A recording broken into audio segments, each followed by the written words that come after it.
साथियों, आप सबको मेरा सादर सेवा जोहार, जय जोहार। जैसे कि आपको पता होगा, जैसे आप सामने स्क्रीन में देख रहे होंगे कि 1 जनवरी 1948 जो है और 2 जनवरी को काला दिवस क्यों मनाया जाता है। आखिरकार ये वास्तव में क्या हमें काला दिवस मनाना चाहिए या फिर हमको नया साल मनाना चाहिए। नया साल मनाइए, उससे कोई दिक्कत नहीं है, लेकिन जो एक हमारा जो इतिहास रहा है उसको जानना आपको बहुत ज़रूरी है। अगर आप इतिहास को नहीं जानोगे तो आप दूसरे के बहकावे में आकर कुछ भी संस्कृति है उसको अपनाते जाओगे और अपना जो आखिरकार जो संस्कृति या फिर अपना जो इतिहास है उसको जानने की हमें कोशिश करना चाहिए साथियों। तो जैसे कि आप देख पा रहे होंगे कि 1 जनवरी 1948 को काला दिवस और 2 जनवरी 1 और 2 दोनों तारीख को साथियों। तो आखिरकार इस दिन काला दिवस क्यों मनाया जाता है? क्योंकि हर साल मेरे को भी लगता था आखिरकार काला दिवस क्यों मनाया जाता है और लोगों में इसको बताना चाहिए नहीं बताना चाहिए। तो मैं आप लोग के बीच में, अपने समाज के बीच में शेयर कर रहा हूँ साथियों, क्योंकि हमारे समाज के लिए इस दिन वास्तव में बहुत ही दर्दनाक घटना सामने निकल कर आती है। यदि आप इतिहास को पढ़ेंगे तो मैं आपको आज कोई इतिहास नहीं पढ़ाऊंगा, केवल आपको मैं बताऊंगा कि 1 जनवरी को क्या हुआ था। तो साथियों, जैसे आप देख रहे हैं, इसको अगर आगे बढ़ाएं तो आप यहाँ पे देख रहे हैं ये जो यहाँ पर खरसवां गोलीकांड 1 जनवरी 1948, खरसवां गोलीकांड 1 जनवरी 1948। यहाँ पे एक साक्ष्य भी है साथियों, ये वास्तव में ये घटना घटी है। और ये कहाँ की घटना है? जैसे कि आप देख पा रहे होंगे, खरसवां शहीद अमर रहे, मतलब वहाँ पे एक पत्थर में वो बना दिया गया है ताकि आने वाली पीढ़ी जो है उसको याद करके 1 तारीख को काला दिवस के रूप में मनाए। तो इसका जो एक संक्षिप्त सार जिसको कहेंगे, उस दिन क्यों मनाया जाता है। तो 1 जनवरी 1948 को जब आज़ाद भारत अपने नए साल की पहली जश्न मना रहा था, है ना, तब बिहार का जो एक एरिया है खरसवां, अब झारखंड में है, जो सैकड़ों, वहाँ पर क्या हुआ कि सैकड़ों कोयतूरों पर प्रशासन के उड़ीसा मिलिट्री पुलिस द्वारा, देखिए प्रशासन ही करवाया था ये काम, उड़ीसा के मिलिट्री पुलिस द्वारा अंधाधुंध फायरिंग हो रही थी, जिसे खरसवां गोलीकांड कहा गया। आज भी यहाँ पुराने लोग 1 जनवरी 1948 को याद कर सिहर उठते हैं, उनका दिल दहल उठता है साथियों। जैसे कि आप देख सकते हैं कि यहाँ पर 1 जनवरी 1948 को किस प्रकार से उड़ीसा मिलिट्री पुलिस द्वारा लोगों पर गोली चलाया गया।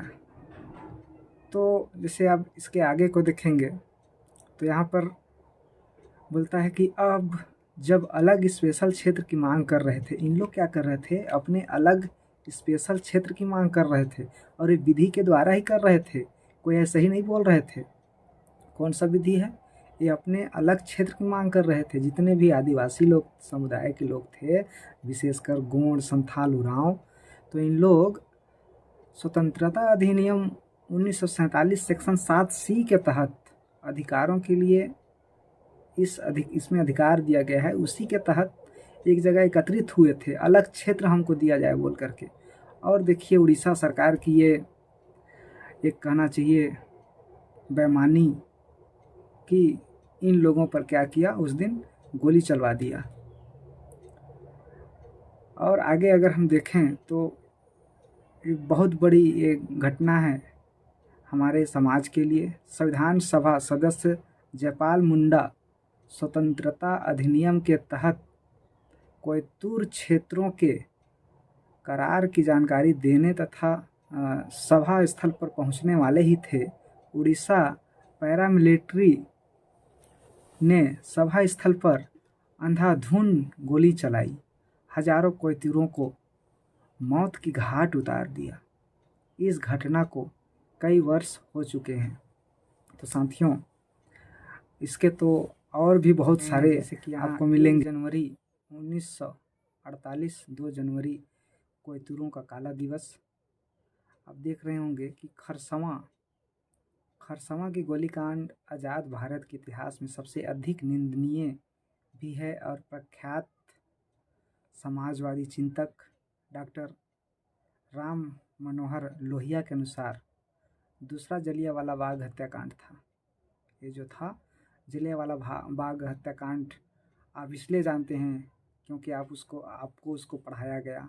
लेकिन एक और जलियांकांड आज़ाद भारत में हुआ। आप समझ सकते हैं, जब आज़ाद हो गया था भारत तो ऐसी घटना घटनी चाहिए क्या? नहीं घटना चाहिए। तो इसमें क्या था, अब दूसरा जलियांवाला बाग हत्याकांड था। कौन कहते हैं? डॉक्टर राम मनोहर लोहिया ये कह रहे हैं, मैं नहीं कह रहा हूँ। जलियांवाला बाग में बताया जाता है कि लगभग 5,000 शहीद हुए, लेकिन खरसवां में 50,000 से अधिक लोग शहीद हुए थे। आप समझ सकते हैं, जलियांवाला बाग हत्याकांड में 5,000 लोग हुए थे, लेकिन उसको सब जानते हैं, हमारे सिलेबस में हम पढ़ते हैं, उसमें सब में है। लेकिन जिसमें 50,000 से अधिक लोग जहाँ शहीद हुए उसको पढ़ाया नहीं जाता है। देख पा रहे होंगे आप, 25 दिसंबर 1947 को उड़ीसा के चंद्रपुर में जोजोडीह नदी के किनारे सेराकेला के सरखवा सहित दीगर के कुछ क्षेत्रों में उड़ीसा में मिलाने के लिए एक विधेयक पारित किया गया था। इस विलय को लेकर उथल पुथल जारी हो गया था, बल्कि यहाँ के लोग 1935 के झारखंड को एक अलग राज्य के रूप में मांग कर रहे थे। क्या कर रहे थे? अलग राज्य की मांग कर रहे थे। एक बार आपको और बताना चाहूँगा, जैसे 25 दिसंबर 1947 को उड़ीसा के चंद्रपुर में जोजोडीह नदी के किनारे सेराकेला और सरगवा सहित दीगर के कुछ क्षेत्रों में उड़ीसा में, इसको क्या कर रहे थे? उड़ीसा में मिलाने के लिए एक विधेयक पारित किया गया था। इस विलय को लेकर उथल पुथल हो गया था, बल्कि जो वहाँ के जो लोग थे 1935 के जो अधिनियम है 1935 से झारखंड को अलग राज्य के रूप में मांग कर रहे थे। दूसरी ओर रायकेला सरगवा के राजा उड़ीसा राज्य में मिलाने की मांग कर रहे थे, और दूसरी तरफ सरायकेला सरगवा राजा उड़ीसा राज्य में शामिल होने के लिए सहमत हो गए थे। झारखंड के कुछ लोग को स्वतंत्र राज्यों के रूप में स्थापित करना चाहते थे। झारखंड को क्या करना चाहते थे? एक स्वतंत्र राज्य के रूप में स्थापित करना चाहते थे। इसके लिए 1 जनवरी को खरसवां ताड़ बाजार में सभा का आयोजन किया, जिसमें सरायकेला ब्लॉक का हिस्सा था, इसलिए वहाँ निवासियों ने भी हिस्सा लिया था। 1 जनवरी को खरसवां ताड़ बाजार में एक आयोजन किया गया, जिसमें सराय ब्लॉक का हिस्सा था, इसलिए वहाँ के निवासी भी वहाँ उपस्थित थे। और आप देख रहे हैं, जैसे यहाँ मांगू और सोय ने इस आंदोलन में भाग लिया, जहाँ उन्होंने गोली मार दी थी, लेकिन वह बच गए। इसमें कहा गया कि परांग गोमगे हिल्ला और जयपाल सिंह मुंडा भी इस रैली और बैठक में शामिल होने वाले थे। जयपाल सिंह मुंडा, ये जो रैली था इसमें शामिल होने वाले थे। वहीं जयपाल सिंह मुंडा को सुनने के लिए चक्रधरपुर, चाईबासा, जमशेदपुर, खरसवां, सरायकेला इलाकों से लोग, बच्चे, बुजुर्ग, युवा, महिलाएं पैदल निकल कर आए हुए थे। अपने साथ लकड़ी के गठरी, चावल, रसोई बर्तन और डेगची बर्तन अपने साथ लाए थे। तो कहना चाहिए साथियों, आप सबको मैं बताना चाहूँगा कि ऐसा निंदनीय कार्य उस समय आज़ाद भारत में हुआ, जबकि भारत देश आज़ाद हो चुकी थी उस समय। फिर भी उस समय हमारे समाज के लोगों को दबाया गया और आज भी ऐसा स्थिति बन रही है। तो आप सब जागरूक हो जाएं और जो 1 जनवरी और 2 जनवरी को एक काला दिवस के रूप में आप लोग मनाने के लिए अभी इतना जल्दी सहमत नहीं होंगे, लेकिन आपको पढ़ना चाहिए, आपको इतिहास को जानना चाहिए, ताकि आप अपने इतिहास के जो शहीद या फिर वीर थे उनको याद करके उसी के बदौलत आप आज यहाँ पर जिंदा हैं अपने अधिकार के लिए। तो आप सबसे मेरा पुनः एक गुजारिश है कि आप सभी लोग 1 जनवरी या 2 जनवरी को काला दिवस के रूप में मनाएं और सभी को यह वीडियो को शेयर करें, भेजें, ताकि सभी समाज के ज्ञान बुद्धि जो पढ़े लिखे हैं उनको सभी को प्राप्त हो सके। जी हाँ साथियों, आप सबको मेरा सादर